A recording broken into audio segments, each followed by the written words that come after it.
take this with a grain of salt. Go to therapy before you have children.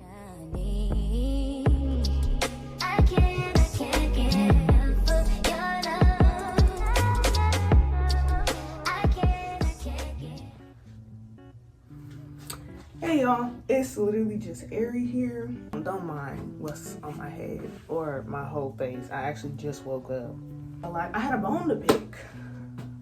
So I'm gonna be picking it while I'm doing my scoop of hair. Still doing like hairstyles. Like trying to like slowly ease my way back into hairstyles that I could wear when my hair was down my back. We're still not quite there yet. But I did my morning devotion, right? And I was reading Job, which really has nothing to do with this conversation for real. And I just started thinking about my cousin's cousin? I don't know if that's her real cousin. They were really close. They always been close. I might actually just take this all down right now. I don't care. I got an appointment, but it is what it is. Okay, I lost all my clips. I only have 2. Ooh, let me back up. So I was thinking about my cousin's cousin, I think. Also, y'all, if the audio's bad, I am sorry. I'm really actually just wearing this mic for show because I'm pretty sure it's broken. Because I was at the park and I was trying to film a video, right? On the swings. Very much a child. It fell. I don't know. I could have sat my camera on the sidewalk like a normal person, but of course, why would I do something like that? Why would I do the logical choice? Yeah, it fell, and then like the part that like hooks into my phone, it's just like split open. So I'm pretty sure it sounds the same as if I didn't have it in. Let's just pray that the AC don't turn on and you can't hear it, because I don't know how to fix it. And don't mind, I have my mouth guard and everything, y'all. I told her I just woke up. Dang, this is gonna take all day. Okay, back to the story. So I was thinking about her, and I remember she always kind of looks mad. Like she looks angry at the world all the time. And she just looks tired all the time. I know she's like a very like hardworking woman, and you know, she be doing everything she can. And I'm not gonna lie, I did not used to want to talk to her, because I would see the way that she talks to even just other adults, and it would be real disrespectful. You know, she's kind of one of those people that has like a natural attitude or whatever. So like I really never really wanted to talk to her. Oh my goodness, my eyes. I was in a bind one day and I needed rides to work, and Ubers and stuff was getting real expensive, like spending upwards of $400 every single month just for a ride to work. I'm like, that's a whole car payment, baby. Shoot, not this day and age, but at some point it was. And she agreed to take me and my other cousin to work for like $20 a week. So I mean, $2, $4, $6, $80 a month. That's a lot better than 400 denarios. So she started taking us. And mind you, I was still a little uncomfortable around her, because it's like I wasn't trying to get. She was one of those people that like, she looked like she gonna fight you if you say anything. Like you say the wrong thing at all. Like I feel like she just wanted to punch people in the face all the time. And that's just the way that she looked, y'all, and the way that she like talked and stuff. Also, the mirror is behind this camera, so if I'm not looking at the camera, I'm looking at the mirror. Okay. There was one time where we had an actual like conversation, like it wasn't just an awkward ride home, you know, and we had an actual like deep conversation, and she was actually going through a similar situation with her mom that I was. Obviously not the same, because my mom was tweaking. Her mom had a whole bunch of like family problems and stuff, to the point where she didn't even want to be home, and she worked a lot more just to be able to get out of there, you know. The AC is on, y'all. I'm gonna scoot up just in case this makes any kind of a difference. I'm sorry if y'all see eye boogies. Then I started to pray for her, because why am I randomly thinking about her? And I started to pray for her babies and stuff, because of course if she's this type of person to other people out on the street, like she might be like that to her kids. And so I pray for them. Mind you, her kids are bad. Well, one of them, because another one is like almost like newborn baby type. Let me try to go fix the lighting, because this is not cute. Oh, that did do something.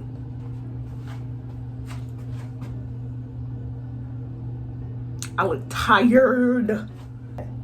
But she was having a lot of issues with her mom too. And we had a lot of similar stories. And I was just like, all parents be having it. I'm not going to say all parents, because some parents actually healed before they had children. A very small percentage. But they like to chop it up as tough love. Oh, I'ma scream at you in your face. I'ma punch you in the face. I'm abuse you verbally and physically. And that's just tough love. You know, it especially be hard for the boys growing up in a toxic household when their daddies is trying to tell them to be a man. And they think a man is out here scrapping in the streets when a man is out there putting food on the table for their family. A man is out here leading their family to Christ. A man is out here, you know, providing for their wife, loving their wife, showing their little daughters how they're supposed to be treated. That's what a man is.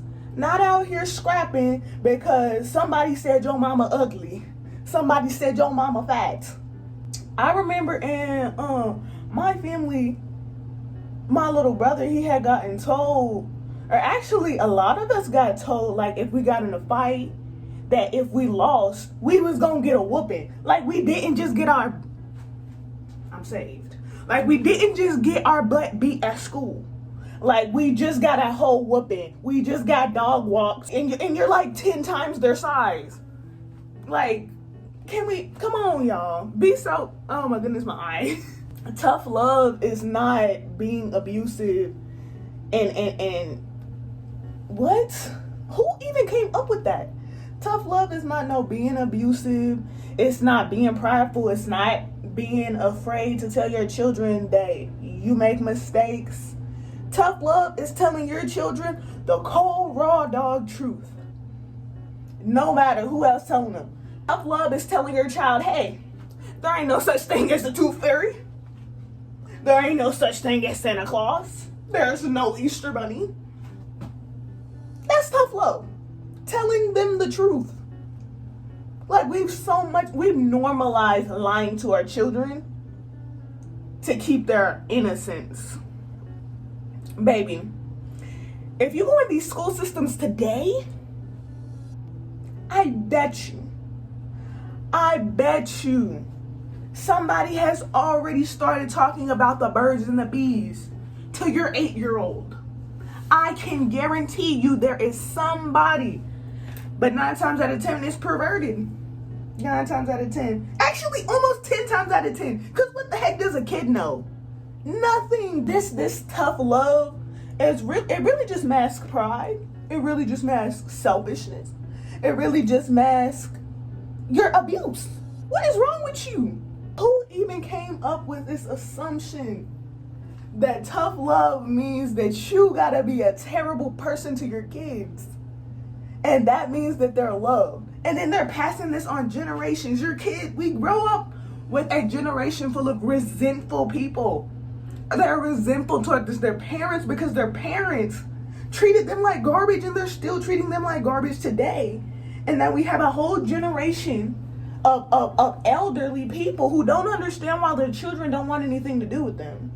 They're saying, oh, it's this new generation that's just so disrespectful. I'm not going to sit out here and lie and act like the newer generation is not disrespectful. They very much are. But that's not everybody. But this newer generation is, first of all, now there's much more resources about mental health. People are finding Jesus too. And don't let them crack open that Bible and tell you what love actually is. Don't let them do that. Don't let them do that. Because that's exactly what I did in my whole lifestyle. Was so contradictory. I'm sitting up here reading the book, looking at my situation. But somebody lying. Somebody is lying. Because this don't make sense. I'm sorry if y'all can hear my little clogs, because these is not Crocs. This gnat, I already killed this gnat's brother. I thought it was him. Like, and why do gnats want to be in your face so bad? Like, I want so bad to let bro live, but it's as if he doesn't want to live. It's as if he doesn't want to live, though. It's really a whole different framework when you start reading the Bible for yourself and you start learning the context and the character of Jesus, and you understand this guy is perfect. Perfect. Ain't nobody on earth like this man. We're supposed to be modeling him. And you got mamas and daddies and grandmas and aunties and uncles saying that they following this man and they modeling this man. And I'm like, are you sure about that? And I'm not sitting up here like being like judgmental, like, oh, they made a mistake. No, this is a lifestyle, baby. Please don't play with me right now. Y'all, this mouth guard, I'm about to take it out because it's making me spit and it's gross. It would be legit contradictory stuff. Like, it'd be like, oh God, like, he's my ride or die. Like, don't play about him. Like, if you said that God wasn't real or you didn't believe him, in my household and in many black people households, if you said or asked any questions about the existence of God or how, he's real, or ask any specific question, oh, you're getting popped. You're getting popped. Don't you question God? Don't you question God? Don't you question God? And I'm just like, how are we supposed to find out? Like, how do you find out about anything? How was anything on this earth discovered if there was no questions being asked? Until I cracked open that book and realized all of these people was questioning every single thing all the time. They was questioning Jesus and he was wrong. He was walking right by him. Bro was right there. Cause this part is always gonna gag me. Jesus was standing at the door. Thomas is like doubting. Everybody call him Doubting Thomas. He ain't coming back. Like, I knew he was lying. Like, man, whatever. Jesus walk in. Thomas stunned. Is baffled. And Jesus go the extra mile. He like, touch my hand. Touch my rib. He made him touch everything that them Roman guards stabbed and them nails that was in his hands. Like, Thomas really got clocked right there. Like, are you serious? But we can't ask, who's God's dad? Kids are naturally gonna ask that because we have a limited idea of reality. We can't understand. Nobody on this earth can truly understand the vastness of God. Not even an adult. But because you don't want to explain, I don't know. I don't know the answer to your questions. I don't feel like finding them. I'm not gonna find them. Oh, you're getting popped. Oh, you better not say nothing about Jesus. Oh, you better not. Bro, do you even know the guy? What is giving? You don't know him. And that's what I figured out. They don't know him like they say they do. They be like, they go to church every Sunday and, put your cute old skirt on, get your little kitten heels on, get your roller wrap set, walk in church looking far. And then be acting like a whole demon at the house. Tough love is what Jesus did. Tough love is what Jesus did. When he came in that temple, flipped them tables, and he was like, you made my father's house a den of thieves. Get up out of here. Bye. The door. The door. Oh, like, you actually just hate me. Like, you actually just hate your children. You actually just don't want to deal with them. You actually don't care about their emotions. You actually don't feel like it's worth your time. And you know what? I would appreciate if you just said that. Stop gaslighting me. I would very much appreciate if you just said what you meant. Because that's the thing that be having kids. Because kids, their developmental is not there. You got me sitting around here, single digit child, Meaning, I'm not even 10 years old. Wondering, does mommy love me?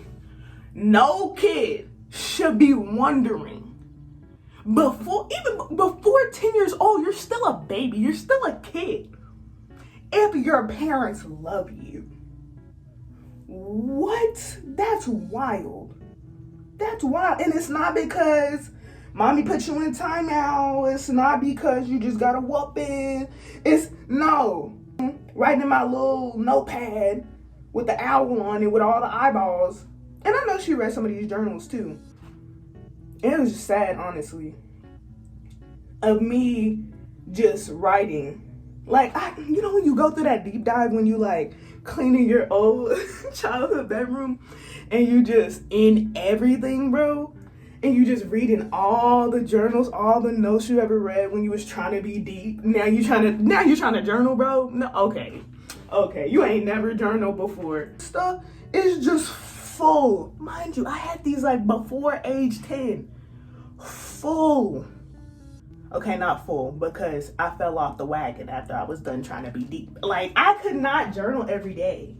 So it's like very depressing stuff in those little kid books. She probably thought it was like a whole bunch of doodles or something in that notebook. She probably said, oh, let me go see what my baby be drawing up in here. Nope. Depression. When I tell you, below the age of 10, this is what my journal looks like. It's not no boys. It's not talking about boys. It's not talking about I'm not gonna lie, I did have some juicy stories in there, but the majority was not that. I think a small part of me as a kid wanted somebody to read it, honestly. Like, I think I wanted somebody to read it and ask me, baby, are you okay? I get that close. I have not washed my face yet. Get out of it. No, like, we need to let it be known that tough love is not treating your kid like garbage. Tough love is actually telling your children the harsh truth. But yeah, that's really all I got. Stop being fake. Tough love is not an excuse for you to be arrogant. Tough love is not an excuse for you to be abusive. Tough love is not an excuse for you to act like you got it all together when you know you're falling apart. Take this with a grain of salt. Go to therapy before you have children. Please. Go to therapy. Go to Jesus. Go somewhere and get something done. Because 9 times out of 10, this is a generational thing. You didn't just wake up like this. This was kind of a semi-loaded video. It needed to be said. But okay. If you like content like this, like sporadic content like this, I just wake up. Look at my hair. I only have this back portion done. It's been 30 minutes. I have an appointment today. I have an inspection today. A wig it is. Very much a wigger today. But thank you for watching my channel. Make sure you like, comment, subscribe if you like your girl. It's literally just airy. That's gonna be my intro, y'all. That's what I've come up with. I'm content with that. Bye. See you on the next video.